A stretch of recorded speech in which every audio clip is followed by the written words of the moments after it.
There is a concept I return to more than almost any other when I'm trying to understand a major shift in the financial landscape. It's not a complicated concept, but it is one that most investors, even experienced ones, consistently underestimate until they're already living inside it. The concept is this: where wealth goes depends on what the world trusts, not on earnings, not on growth rates, not on any of the metrics that dominate the financial conversation in normal times. On trust. On the collective, evolving judgment of millions of investors, central banks, sovereign funds, and ordinary households about which assets are genuinely safe. Safe in the sense that their value will endure through whatever disruption is coming, whatever the new order looks like on the other side.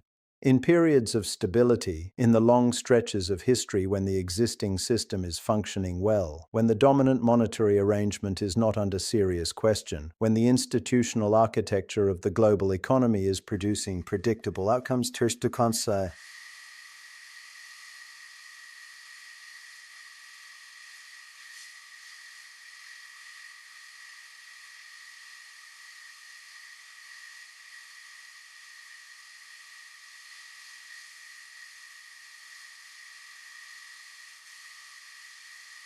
it flows into financial assets, into stocks, into the instruments that represent claims on the productive capacity of the global economy. And those assets do very well. But there are other periods. Periods when the existing system is under genuine stress, when the dominant monetary arrangement is being questioned by enough serious actors to constitute a genuine challenge. When the institutional architecture that was supposed to produce predictable outcomes is producing something else instead, in those periods the trust migrates, slowly at first, then with gathering momentum, away from the assets of the existing order and towards something older, more fundamental, more independent of any particular institutional arrangement. I believe we are in the early stages of one of those migrations right now.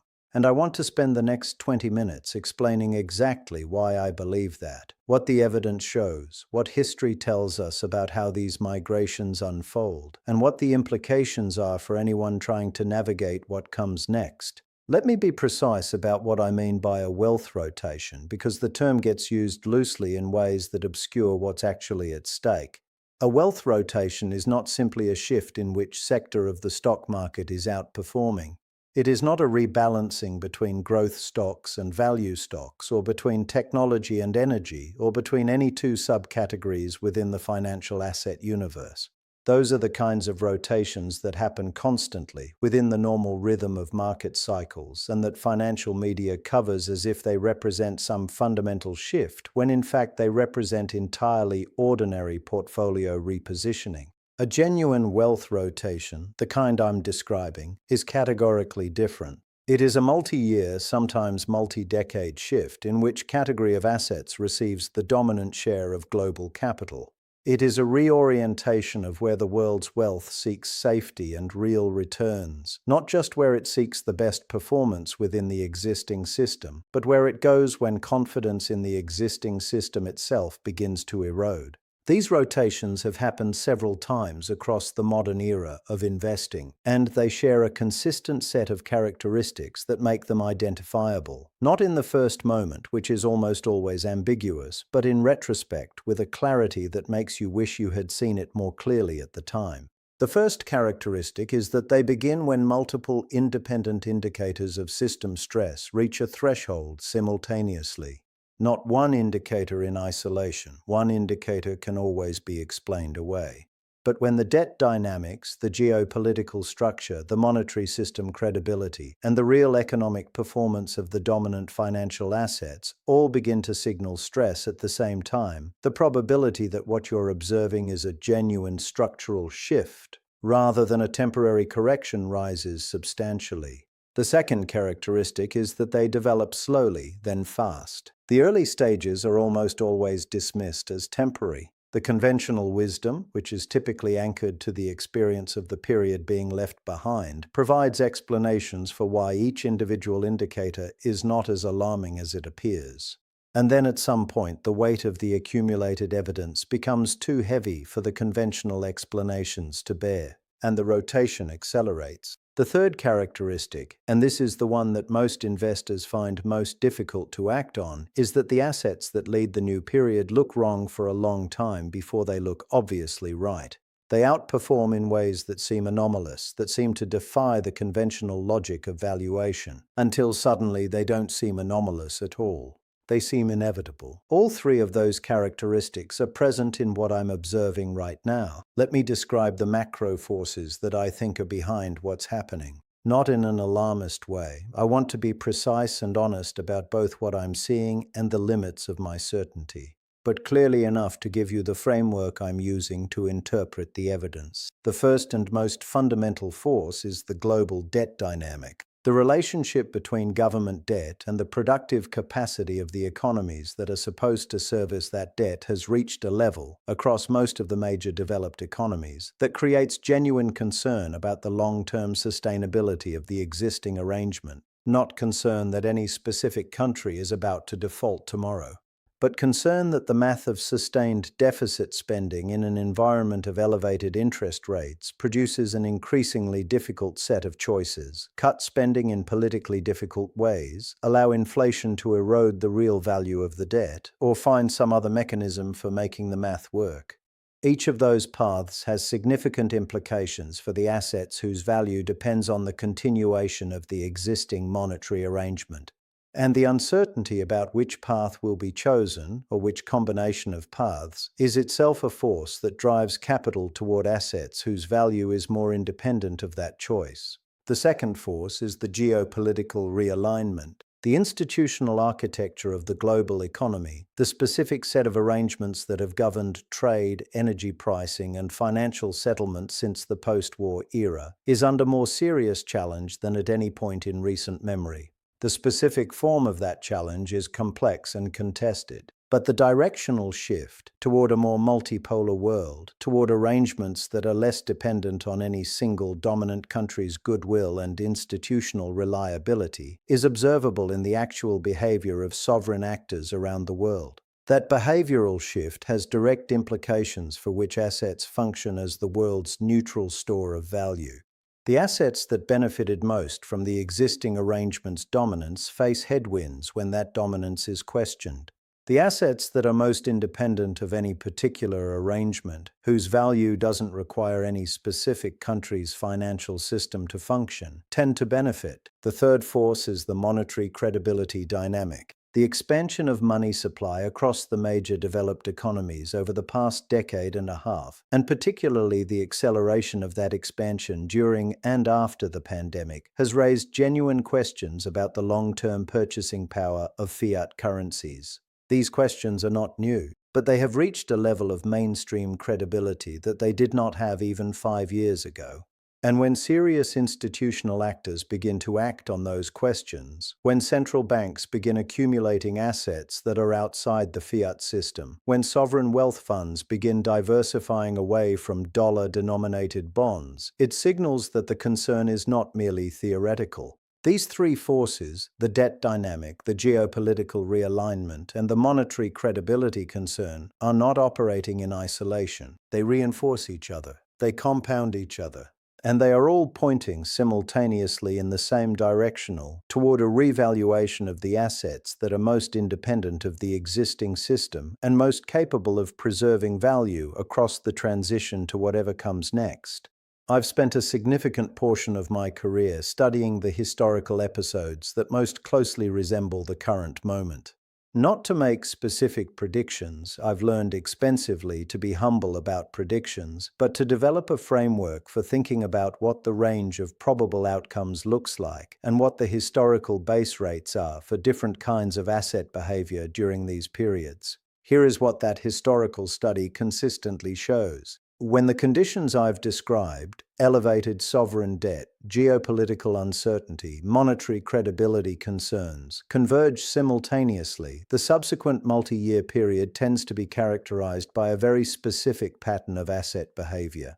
The assets that led the previous period, the financial assets that benefited most from the stability and growth of the existing order, tend to struggle in real terms, not necessarily in nominal terms. The nominal numbers can still go up, but relative to the assets that are outside the system, the hard, scarce, sovereign independent assets, they tend to underperform, sometimes dramatically. This pattern has repeated across different historical epochs and different specific triggers. The specific mechanisms vary, the specific timelines vary, but the underlying logic is consistent. When confidence in the existing monetary and institutional order is genuinely tested, the assets whose value is most tied to the continuation of that order underperform relative to the assets whose value is most independent of it. There is another element of the historical pattern that I think is particularly important for the current moment. The duration of these rotation periods tends to significantly exceed what investors expect when they begin. Most investors, when they first observe the signals of a potential rotation, tend to think in terms of months. They think about repositioning for a correction, waiting it out, and then returning to their previous positioning when the disruption passes.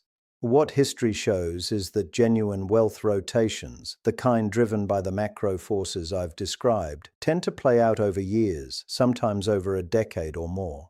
The investors who do best through them are not the ones who time every phase perfectly. They are the ones who recognize early enough that something structural has changed and who make deliberate, multi-year commitments to the positioning that reflects that structural change.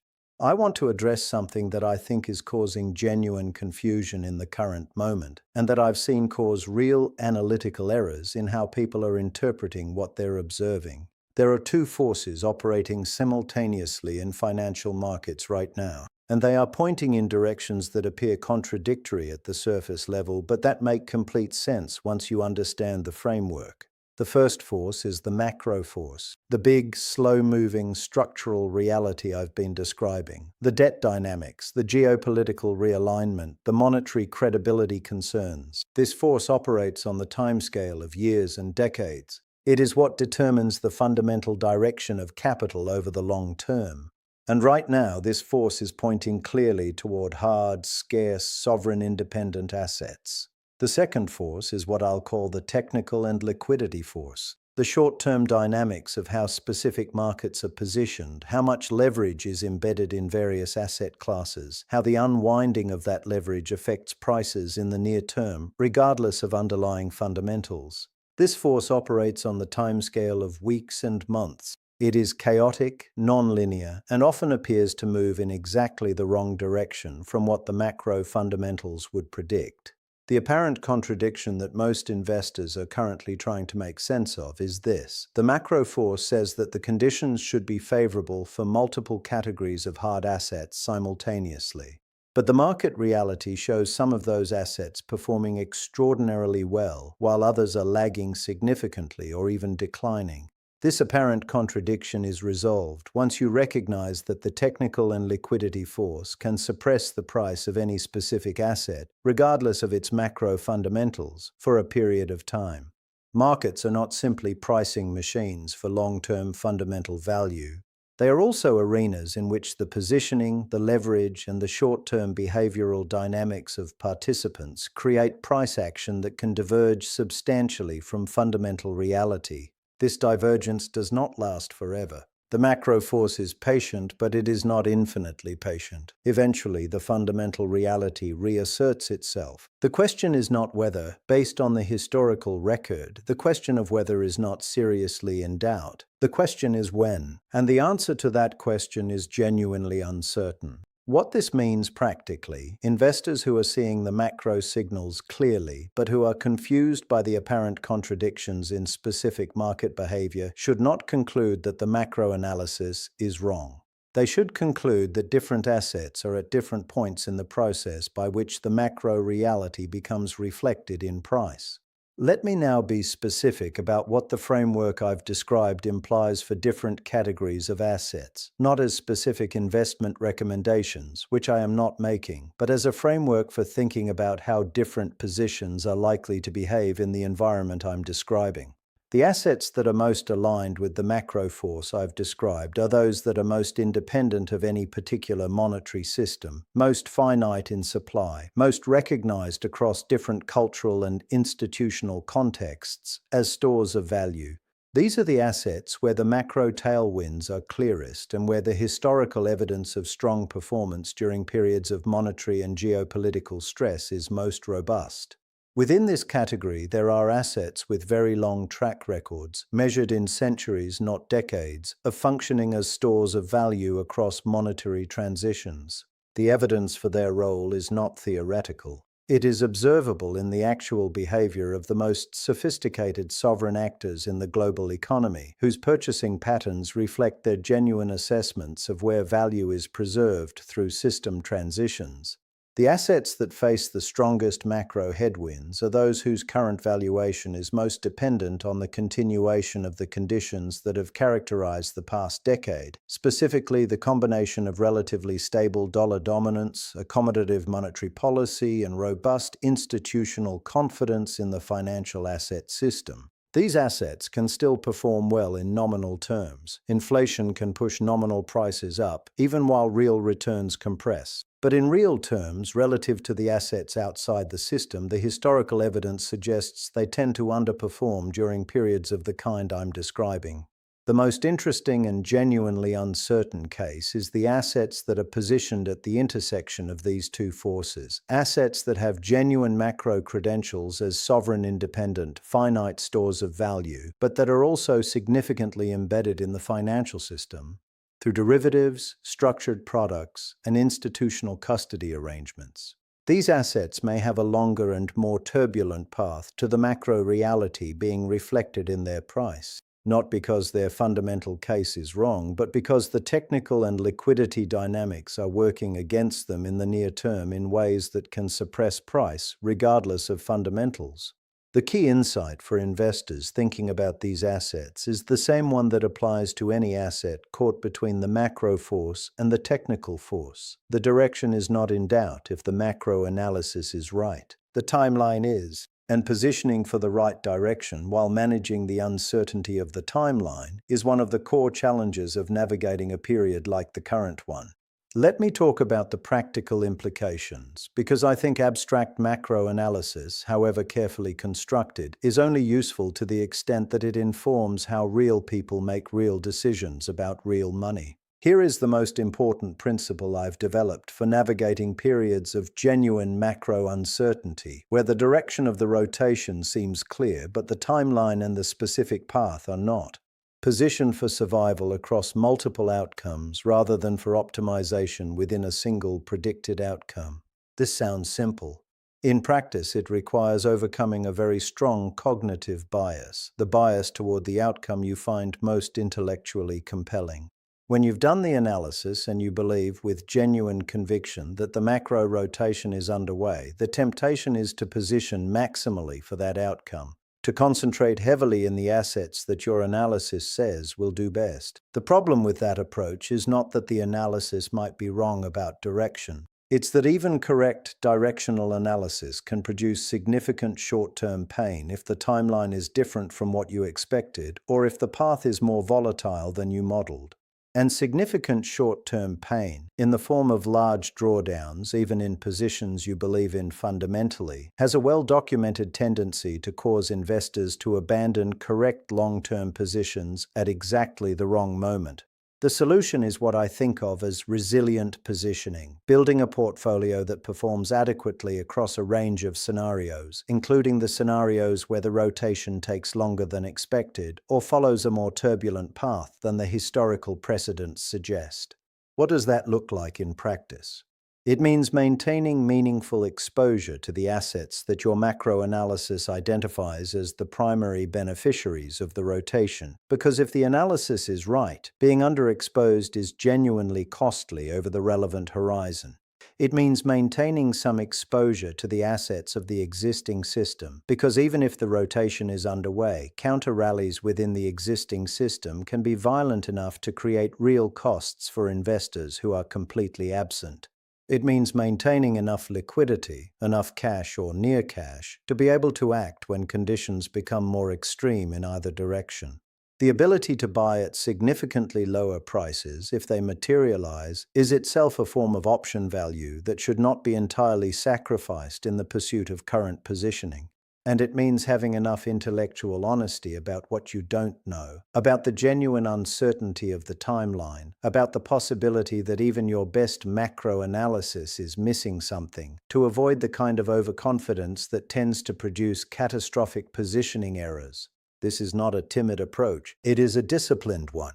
And in the periods of genuine macro transition that I've studied, the disciplined approach has consistently outperformed both the maximally concentrated approach and the approach of avoiding the rotation entirely. Before my final thoughts, 3 brief things. First, I've put together a framework document that walks through how I think about asset positioning during periods of macro rotation, the specific questions I use to evaluate each category, the way I think about the tension between macro and technical forces, and the principles I apply to build positioning that is resilient across multiple scenarios. It's in the description, completely free. I encourage you to work through it relative to your own situation.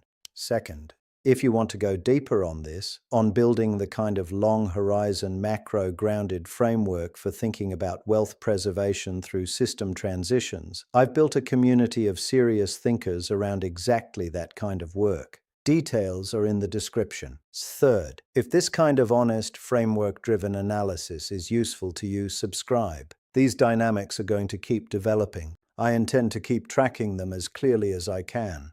Let me close with this. The title of this video is "The Global Wealth Rotation Just Started." I chose those words carefully. Not might be starting, not could eventually start, just started.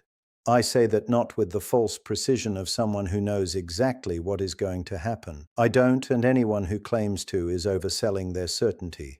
I say it with the measured conviction of someone who has studied these patterns carefully, who has watched the indicators across multiple dimensions converge in ways that are historically associated with the early stages of a genuine structural shift, and who believes that the evidence now meets the threshold for describing what is happening as a real rotation rather than a temporary correction within the existing order. The rotations I've described historically have not been easy to ride. They've been characterized by counter-rallies that made you question your analysis, by extended periods where the assets you believed in most were going sideways or down, while the assets you were moving away from were still going up, by the constant pressure of the dominant narrative. The narrative anchored to the period being left behind, providing confident explanations for why the rotation wasn't actually happening. The investors who successfully navigated those rotations were the ones who did the analytical work before the pivot, who had enough conviction to hold their positioning through the inevitable discomfort, and who were resilient enough in their overall approach to survive the uncertainty of the path, even when they were confident about the direction. That is the invitation I'm extending today. Not to follow my specific positioning, to build your own framework, to do your own honest evaluation of the evidence, to arrive at your own conviction, and to hold it with the kind of disciplined, resilient approach that makes it possible to capture what the long-term rotation delivers without being destroyed by the short-term turbulence along the way. The rotation has started. Where it goes from here is genuinely uncertain in its specifics. But the direction and the importance of being thoughtfully positioned for it, I believe, is not. I'll see you in the next one.